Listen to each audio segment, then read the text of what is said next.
हमारे भारत देश को गांवों का देश कहते हैं। राष्ट्रपिता महात्मा गांधी कहते थे, अगर हमें असली भारत देश को देखना, समझना है तो हम गांवों में जाएं। वही असली भारत की पहचान हमें होगी। हमारे गांव हमारी संस्कृति के प्रतीक हैं। वही हमारी आत्मा निवास करती है और वह कोई नहीं, वे हमारे किसान हैं। हमारी कृषि प्रधान संस्कृति की मुख्य देवता ही किसान है। इसलिए कवि राम कुमार वर्मा जी कहते हैं, हे ग्राम देवता नमस्कार। सोने चांदी से नहीं किंतु तुमने मिट्टी से किया है प्यार। हे ग्राम देवता नमस्कार। हमारे गांवों की एक विशेषता है, वह यह कि हर गांव में एक खास देवता है। उस देवता का गांव में छोटा बड़ा कोई मंदिर होता है और गांव के सभी लोग ग्राम देवता के रूप में उसका पूजन करते हैं। वह उनकी आस्था का प्रतीक होता है। यहाँ कवि ने किसान को वह स्थान प्रदान किया है। वे कहते हैं, किसान ही हमारी सच्ची ग्राम देवता है। वह हम सबकी श्रद्धा का, आस्था का प्रतीक है। देवता के समान ये किसान सोने चांदी से नहीं, मिट्टी से अर्थात खेती से प्रेम लगाव रखते हैं। ऐसे धन का मोह न करने वाले ग्राम देवता रूपी किसान, तुम्हें मेरा नमस्कार। जन कोलाहल से दूर कहीं एकाकी सिमटा सा निवास। रवि शशि का उतना नहीं कि जितना प्राणों का होता प्रकाश। गांव में रहने वाले हमारे ग्राम देवता किसान के जीवन तथा उनके निवास के बारे में कवि बताते हैं। जन कोलाहल से दूर यानी शहरी भीड़भाड़ वाले इलाकों से वे दूर कहीं अपने खेतों में एकांत में निवास करते हैं। यह निवास या घर भी अत्यंत साधारण होते हैं। देश के कुछ गांवों बस्तियों में अब तक अनेक आधुनिक सुख सुविधाएं भी नहीं पहुंची है। इन हालातों में भी हमारे किसान भाई त्यागी जीवन जीते हैं। उनके सम्मान में कवि कहते हैं कि रवि शशि यानी सूर्य और चंद्रमा का भी जितना प्रकाश या उजाला नहीं, उससे कई गुना ज्यादा किसान के प्राणों का प्रकाश भव्य और दिव्य है। श्रम वैभव के बल पर करते हो जड़ में चेतन का वास निवास। दानों दानों में फूट रहे सौ सौ दानों के हरे हास। कवि कहते हैं, हे ग्राम देवता किसान सचमुच विशेष शक्तियां प्राप्त देवताओं के समान चमत्कारी है। वे किसी मंत्र तंत्र या जादू से नहीं, बल्कि अपने श्रम वैभव यानी परिश्रम की शक्ति के बल पर जड़ या निर्जीव मिट्टी में फसल रूपी चेतन का निवास करते हैं। यह कोई साधारण बात नहीं। साथ ही इस फसल के दानों दानों से सौ सौ दाने हाथ से बिखेर रहे हैं।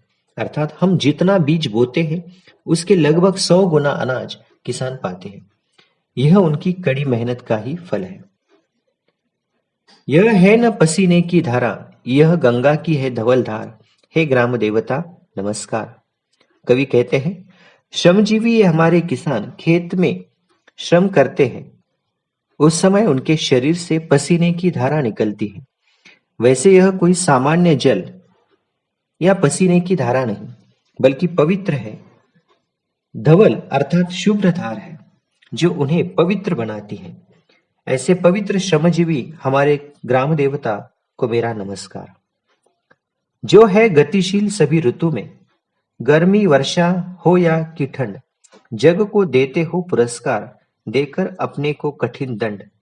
आगे कवि बताते हैं, किसान का जीवन सभी ऋतुओं में गतिशील यानी गतिमान है। वह कभी रुकता नहीं। चाहे भयानक गर्मी, मूसलाधार बारिश हो या कड़ाके की ठंड, इन सभी ऋतुओं में किसान अपने काम से कभी दूर नहीं होते, अपने कर्तव्य नहीं भूलते, चाहे कितनी भी तकलीफ हो।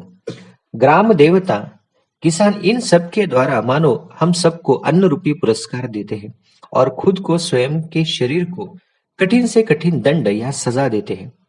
दुख स्वयं झेलते हैं और सुख हमें देते हैं। झोपड़ी झुकाकर तुम अपनी ऊंचे करते हो राजद्वार। हे ग्राम देवता नमस्कार।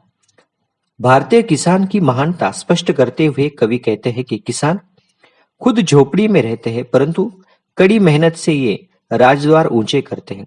अर्थात आज राष्ट्र समाज का जो विकास हुआ है वह किसान के ही त्याग बलिदान श्रम पर है।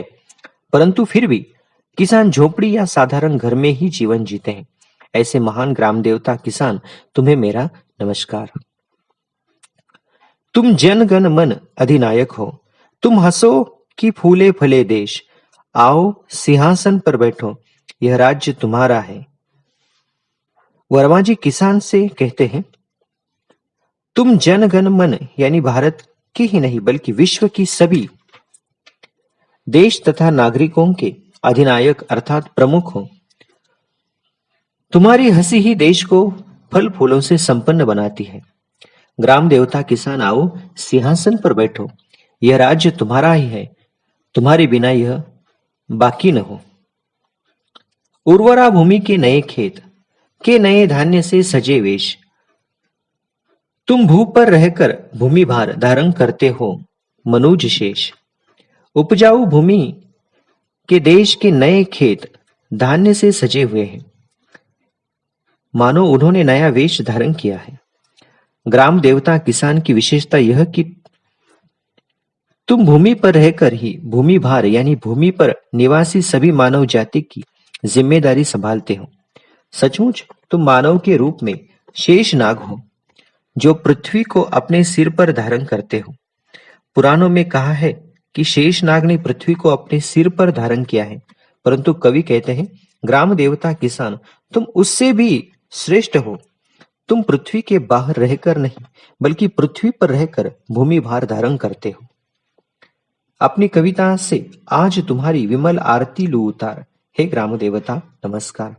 अंत में कवि कहते हैं, ऐसे महान ग्राम देवता किसान, आज मैं इस कविता द्वारा तुम्हारी शुभ्र आरती उतारता हूं। तुम्हें विनम्रता से कहता हूं, हे ग्राम देवता नमस्कार। धन्यवाद।